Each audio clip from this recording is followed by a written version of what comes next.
And voila, look who we have here, people. The one, the only Charlene. Well, hello, Charlene. Hi, guys. You've It's got great me to in see my you. pajamas. I was ready for bed. What'd you think about the pod today? I've been in my I, pajamas the I whole only time. caught the second half. The first half, I was at the barn, but I enjoyed what I saw. Um, David and talking about venue security, all of that. Um, he does great with what he does. Indeed. So, Charlene, how long have you been affiliated with the NFC and David Overlaps? It's been 10 years, I think. I haven't been keeping track, but I think 10 years. How did y'all meet? So he was doing fights at Wild Bill's. Originally, I was a fan coming to his fights. Eventually, I started working for Wild Bill's and managing some of their nighttime events.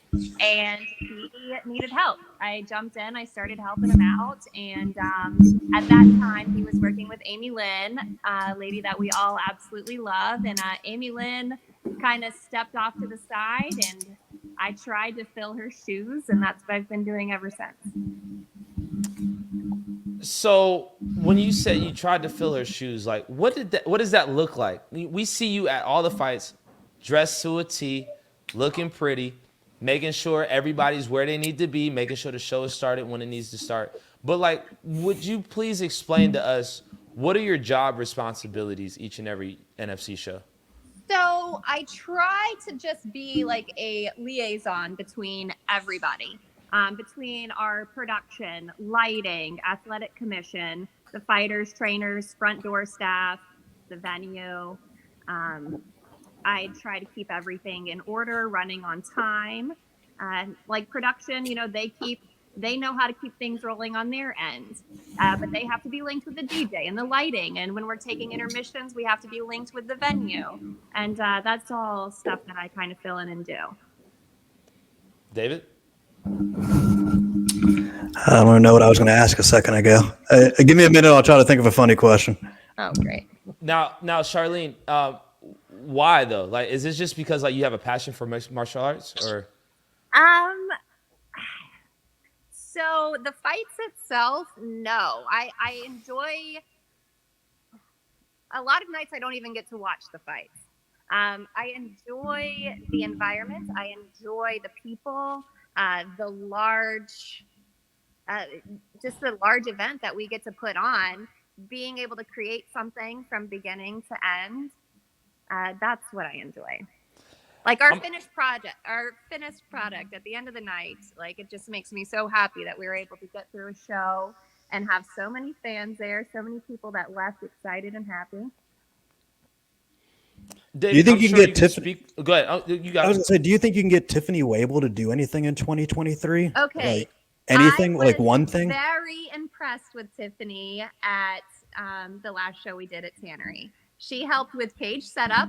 Me and her were carrying. She did a little bit. Okay, so this is another thing I do, Julien. Cage setup. We're carrying heavy panels, heavy pieces of iron and steel, and well, I work hard. I sweat, and then And we always say when we're carrying something big, what do we always say? I'm not gonna Carrying big pole coming through.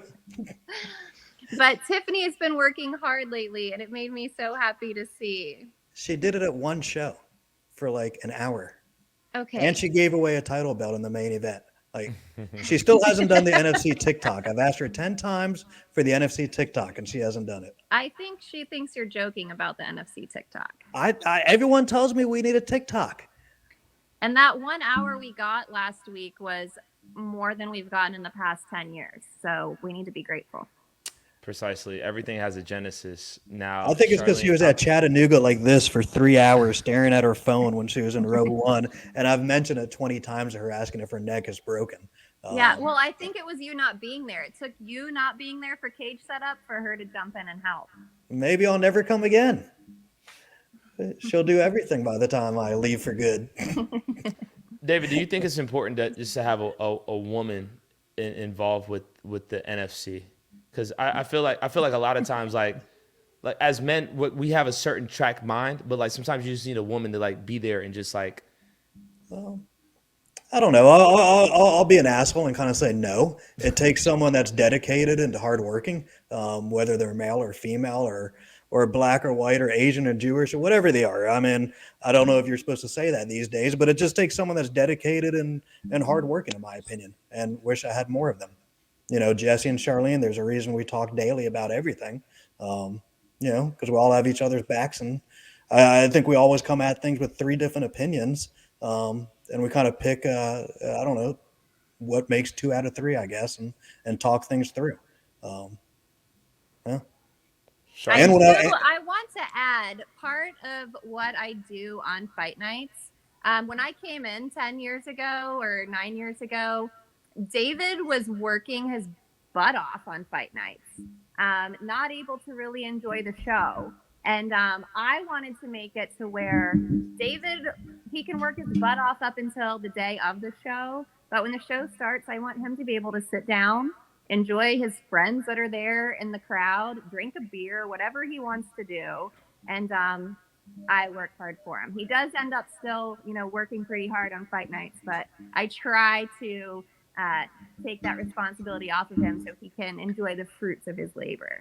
and the funny thing is, the only bad thing is as things change, I don't have many friends anymore. I think that was like an old Wild Bills thing when I had tons of friends and we'd all get shit faced and have a good time, but that doesn't really exist anymore. And it's funny, Eric Bullock just said, when someone helps set up or tear down at center stage, I'll give them props because that was the worst venue in the world to ever set up or tear down. When people ask why you're not going back to center stage, that's another reason out of my 6,000 reasons. We would have to stand in the middle of the road on Peachtree Street as people going north of West Peachtree, block traffic at 10 in the morning as we're trying to back in the 24-foot trailer. We had to sit there and put out cones several times, almost get run over. And then when you load it in the cage, you got to go down a ramp, up a ramp. You got to position the cage wall to barely fit in. Taking it out at the end of the night was absolute utter pain in the ass. So that's why I hate center stage. And then Russ Eckerman just said, Charlene runs fight night, Homer. So I thought it was it Homer or Homie? Homer. Russ I always, see. Russ always comes up with nicknames for me. Oh, okay. Now, Charlene, where are you from? Lawrenceville. Well, I was born in Fort Lauderdale, lived down there for early childhood, and then moved to Lawrenceville. So you've been here the whole time? Yeah.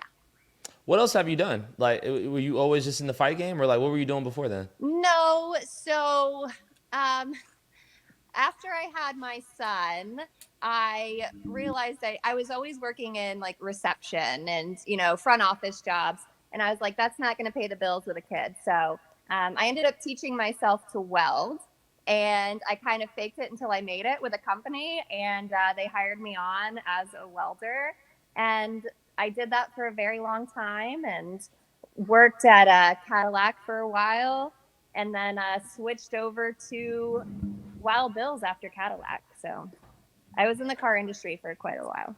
Indeed. And you talked about your son. You have a son and a daughter, right?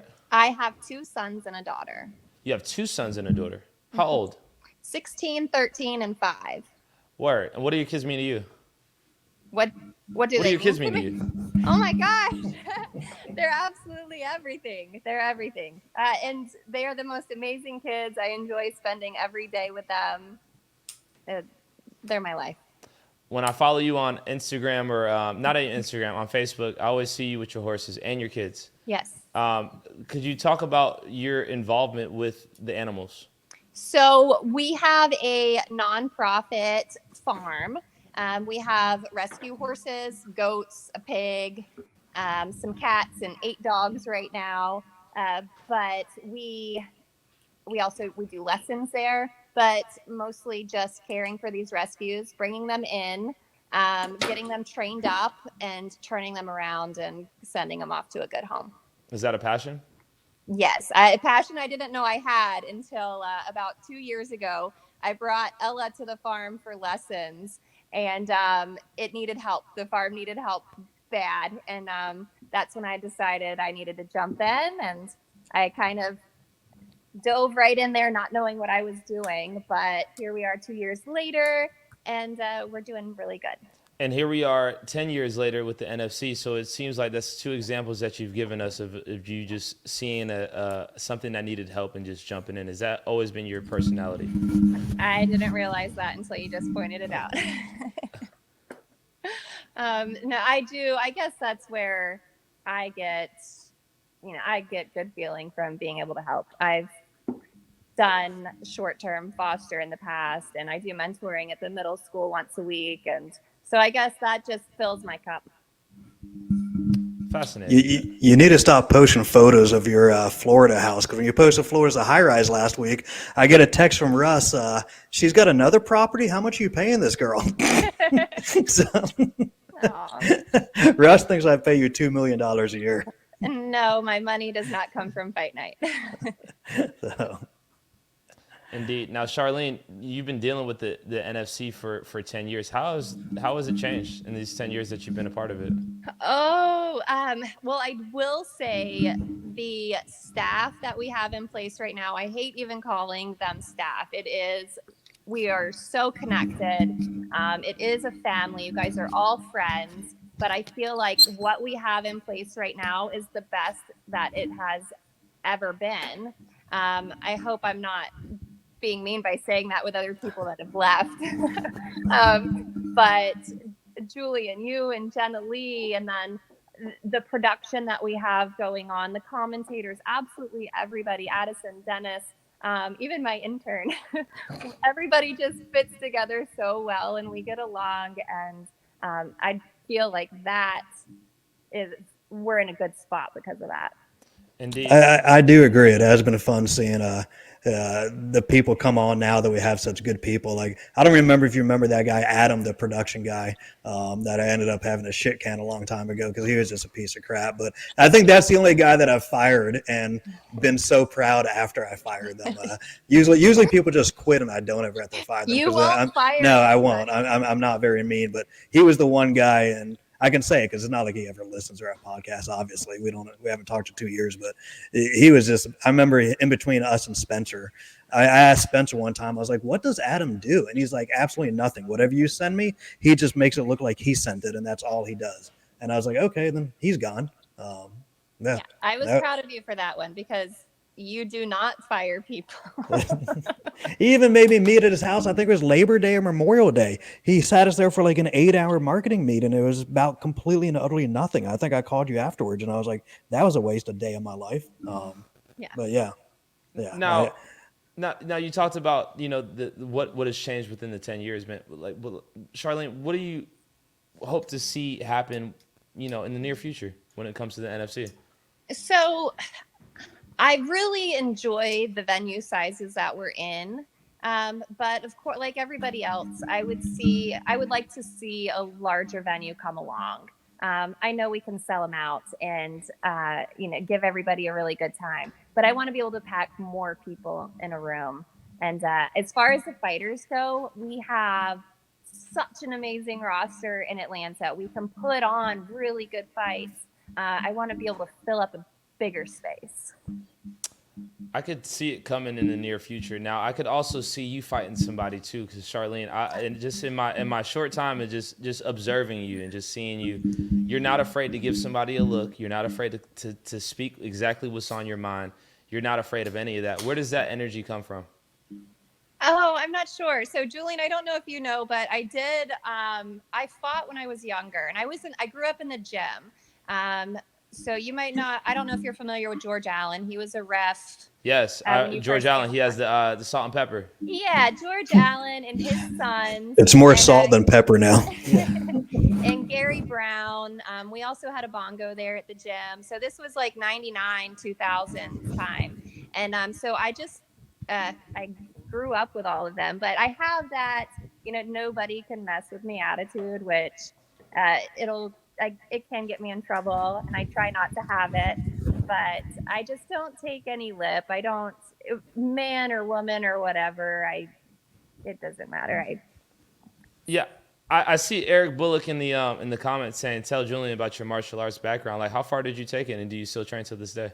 So I do not train anymore. I did just get mats from David to go ahead and put in my garage. And I'm thinking of, I've looked in the past to try to find a female around me, somebody in jiu-jitsu, to come to my house and just start teaching me basics before I actually go into a gym.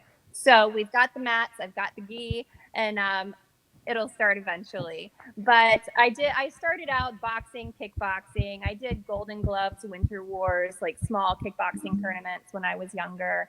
I did do a Luchador Jiu-Jitsu tournament at some point in my life. I forget when that was. But I learned MMA and a little bit of Jiu-Jitsu. I was really good at boxing and kickboxing for a bit. How old is your daughter? 5. 5.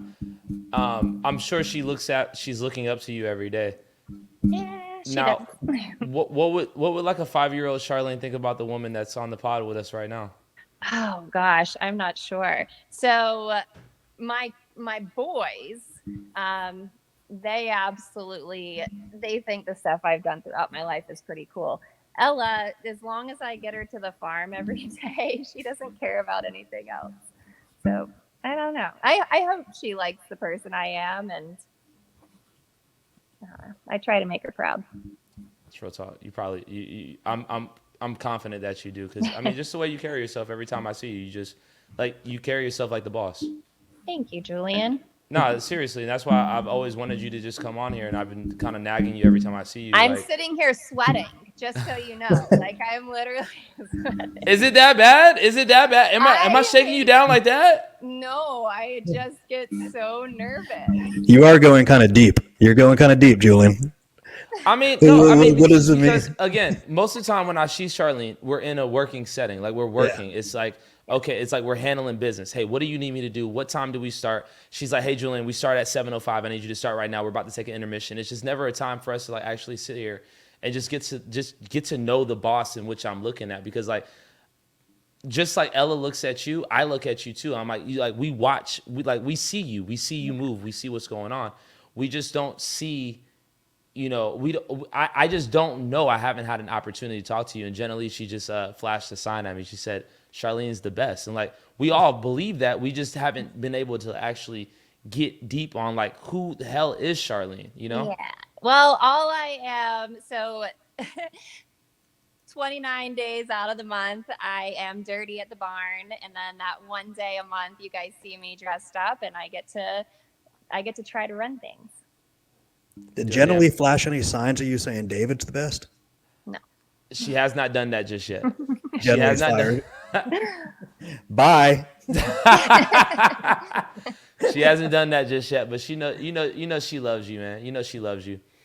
I would be remiss not to bring up my man Jose. And I know y'all worked with him for a very long time. What was your relationship like with Jose? And like now that he is battling, he's in his own fight right now. Like, what do you want to say to him?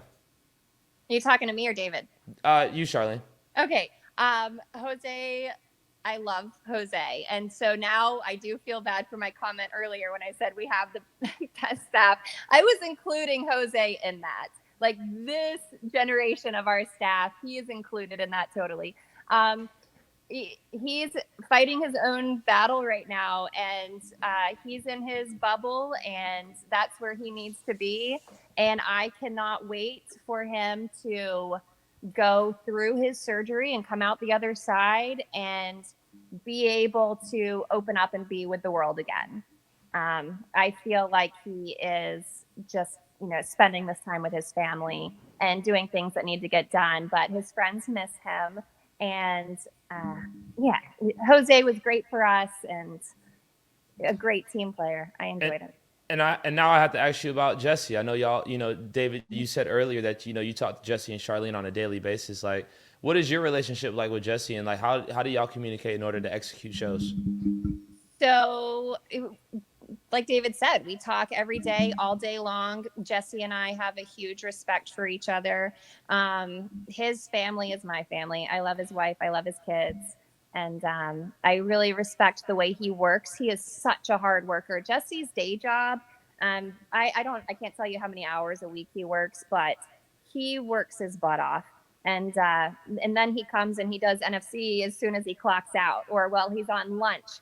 And he's an amazing person and huge asset.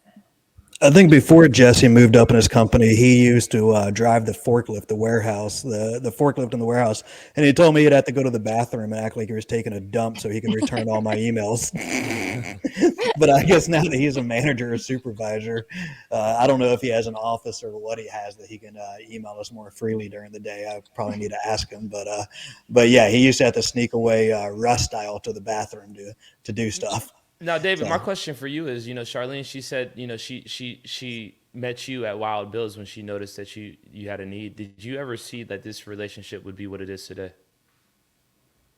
I don't know. I've got the worst memory in the world. And I don't know if you've noticed that or not, but I really can't remember anything. Like my parents used to joke, if you asked me what I had for breakfast this morning, I'd have absolutely no clue what I had for breakfast. I can't. Most of the people have fights, I can't remember their names. I'm trying to remember the question you asked me 30 seconds ago. But yes, I remember when Wild Bill's was going under. She was the only person that I kind of brought over that said, hey, do you want to continue doing the fights? And this was before Wild Bill's went out of business. I think we were all kind of tipped off that they were about to go bankrupt or they were about to sell. And you were never at Wild Bill's in the past. You don't know that much about it. But like I kept my cage there. I kept the trailer there in the back parking lot, everything. And I knew when we did a nationally televised LFA fight, and I don't even know how much Charlene knows, but when Destiny used to write the checks back then, and it used to come from Full Throttle Entertainment, the side business at Wild Bill's. And for this nationally televised fight with Mick Maynard's LFA, she wrote the checks from a completely different account that I had never even seen the name of. So I called Amy Lynn, who was at home that night. I was like, what's this new checking account? And she told me, and I was like, is there any money in there? And she said, no. And I said, hold on, you were just going to write all these fighters bad checks knowing there's not any money in there. We're not doing this. And I ordered Destiny to start writing them from the real checking account. And that night people told me, you need to get out of here and go. You need to take the trailer, you need to take the cage, and you need to completely clean out everything because we don't think Wild Bill's is going to be around any longer past this. And they were correct. And that's when we left and went to center stage. But, I knew at that point in time, she was the only one that I was going to try to bring over. So yeah, at some point it was obviously easy to recognize that she was a keeper. And I told her for the first time ever, I don't tell anyone I love them. I don't even tell my mom I love her. I am horrible with saying I love you. And me and Charlene were in an argument last week, and I told her I loved her and cared for her, and I got absolutely zero response. So I am done telling anyone, especially females, I love them. I gave it one shot. I went 0 for 1. Me saying I love you is done. So. I feel so bad. I've been begging him for years to at least tell his mom he loves her, and he wouldn't. Yeah. And then he sneaks an I love you into me. And I was so mad. And in the moment, I just didn't even think about it. How many arguments have y'all had? Like, I'm sure y'all go back and forth. But like, I mean, how many, like really, what does y'all's relationship truly look like? I don't know if we've ever really gotten in an argument, have we? Like, we disagree on some things, but I honestly take everything her and Jesse say into consideration. Like, I always say, even though I get the last vote, I really don't. Like, I try to always ask people multiple opinions before I make a stupid decision. But yeah, I don't think we've really ever gotten in an argument. We'll go back and forth, but then we always come to like a mutual conclusion. So no arguments. Sean Corning just said she will throw a table. I've seen it. Harley Davidson Conyers. But yeah, I've tried to work on her attitude over the years, but I think I've failed. I love it. And I feel like the longer I've worked with y'all, the more I've just been able to understand a little bit more about like the inner workings of like the relationships, like, that y'all have with each other. And then the relationships that y'all have with the commission. And the back and forth that you have with the commission. Now, you've been very vocal with the commission and things that you want to see changed. Have you been able to see any results or resolve from you being vocal? I will say not any permanent results right now. The past few months, I've seen steps in the right direction. I've been very happy with the athletic commission at the past few fight nights. We had a really good meeting last month. after the official meeting, we sat down with the athletic commission and we laid everything on the table and decided after we left that room, we were starting over and we were going to be productive. And that's where we're at. And I think we're moving the right way. David works so hard on the athletic commission. He asks the right questions. He brings the right information. The fighters in Georgia really, they owe David a lot for what he has done over the past few years. And I think that's very important for just everybody to understand. Like, again, I didn't even understand. As somebody who's like working with, I thought that everybody was together. I'm thinking that the commission and y'all were working together in hand in tandem, but that's just not the case. And so I think it's important to have you on and David to give us a little bit more, insight into the inner workings of the NFC. What kind of things y'all have to do in order to just throw a damn show? It was funny. You were at the Monday Night Brewing weigh-ins that we did a couple months ago when Larry Green accepted the fight versus Osei, and Matt Woodruff, the head of the athletic commission, was there. And I think you said to him, "Man, we got to get you on this podcast." And I just sat there. I was like, "That motherfucker ain't coming on this podcast." I wanted to say something, but I kept my mouth shut. But yeah, I think a lot of those the athletic commission, arguments we have at times should be private arguments, and it should be private ways that we fix them. And I think we've done that in the last couple of months. And I was even hanging out with one of the guys Saturday night watching the UFC, which hasn't ever happened before. So I think we're going to see more positive changes with the athletic commission the next couple of months. Next meeting is this Thursday. They're supposed to do their elections this Thursday and pick a new chairman and a new vice chairman or keep the same one. I really don't know how that's going to go. I mean, if I was a betting man, I have my hunches on who's going to be the new chairman, but it'll be exciting to watch. And I think they're going, I think they're getting better. They're taking up the kids MMA this Thursday. They're taking up a Boswell boxing permit that came in late that hopefully they approve. They're getting hopefully more flexible. I've been bugging them to talk about the midnight rule that I think is horrible. That's on the agenda Thursday to talk about. And hopefully we can change the midnight rule, because sometimes there's promoters that have to stop the fight right at midnight. So if you're the main event or co-main event, your fight completely might get canceled right then. And it's horrible for the fans to see it canceled right then because they don't even know what the hell's going on. So I think there's a better way the athletic commission can handle that. And hopefully they're open to some ideas on Thursday. So yeah, hopefully it goes the right way. And I think most of it, should be in private except for the meetings. That's kind of my opinion. I feel like my first time ever noticing that there was a rift between, not even just a rift, but like there's a separation of parties between the NFC and the commission was I was announcing a fight and somebody gave me a wrong scorecard and I read out the wrong scorecard, which gave the winner was really the loser and the loser was really the winner. And like, that's when I really realized like, oh, okay, there's levels to this right now. Yeah. I hate going back and talking about it because, we are in a good spot with the athletic commission. But I think I told you that night, Julien, I was like, you can say that you were handed a scorecard that said the wrong name. Like, don't let anybody throw you under the bus. Yeah. Yeah.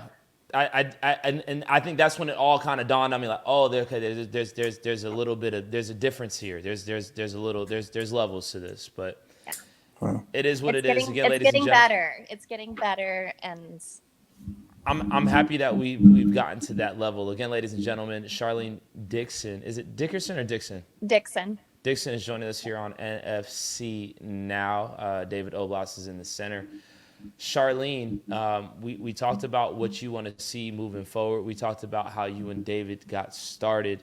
Now, just you on a personal level, like what things are you working on outside of the NFC that are really just like, grinding your gears or, in a good way?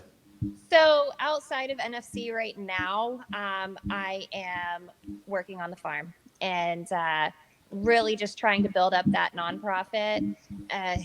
We have too many horses right now. I need to get rid of some horses, and I want to further the lesson program, and I want more kids coming into the farm, more community service. Part of being a nonprofit is I'm able to offer community service hours, especially to the high schoolers, which, my son is in all these clubs and he needs community service hours. But getting people out there and working with the horses, it really is a therapeutic thing. And I'm trying to open that up a little bit more. I would love to see Russ Eckerman get one of your horses since he has 82 DUIs and he's drunk 6 nights a week. I would love to see a horse become his new Uber where he just leaves it outside the bar and I takes would a not. horse I home. vet people pretty well before they get any horses, and I would not give one to Russ. Russ, I know you're listening. Please, for the love of God, buy a horse from Charlene and use it as your new Lyft driver. I just want him to come ride a horse. I would love to see that as well. Charlene, is it possible that Jenny and I bring Sarai by tomorrow? It's going to be raining tomorrow, but you can come by any day of the week. I'm there twice a day. I'm there in the mornings and at night. Okay, we got to take Sarai there because Sarai really loves animals. She loves animals. So I go out of town on Saturday, but any day before Saturday that's nice and sunny, you guys come. Absolutely. We'll definitely be there. Generally, she just hit you with a "We love you, Charlene." Charlene, before we part ways this evening, and we really appreciate you for joining us on a whim at the damn near 3-hour mark of our show today. We want your final thoughts. What do you want to leave our entire NFC community with? Oh my gosh. Thank you guys for a great 2022. Really. The fights were amazing this year. I cannot wait to see the recap. I watched Jenna Lee's 2021 recap the other day, and I was just thinking in my head, I was like, that one was pretty amazing, but this year has been, the level up. And so thank you guys for a good year. Well, on behalf of the entire NFC community, I'm just laughing at Russ. He would say, Russ has said, I would absolutely ride a horse. I am going to bring Russ out there, and it is going to be like watching the Bucking Bronco at PBR at the Battery, seeing how long Russ can stand on a horse. I'm going to have to get the horse to lay down so Russ can climb on, because Russ can't climb. You're going to have to get a pony. Like maybe we could just start him by straddling a dog and work his way from a dog to a pony to Mr. Ed. It's going to be steps for us. Oh my God. I can't see the chat, but Russ, you're welcome anytime. Indeed. Well, on behalf of the entire NFC community, Charlene, we appreciate you. This is a big thank you and a mwah, mwah, mwah to everything that you do to make this community run smooth. And you just even defending everybody, defending the fighters, defending David, defending anybody who's on the home team against all the haters. You be the number one, you bout it. You know what I'm saying? I try to tone it down. I've actually toned it down. I loved lately. it. I personally, you don't never got to tone it down around me. I love the faces. I love the the remarks. I love all of it because it's it sets the tone. It lets people know that hey, David's the nice promoter. You the enforcer. You know what I'm saying? Jesse be all cool and meek and everything. But when it comes to Charlene, it ain't no game. So we can't all be quiet. Somebody has to be loud. So that's and it's you. You play your role. You play your role amazingly well, and we really appreciate you for just taking time to join us on this Monday evening. Thank you. All right, bye guys. Bye.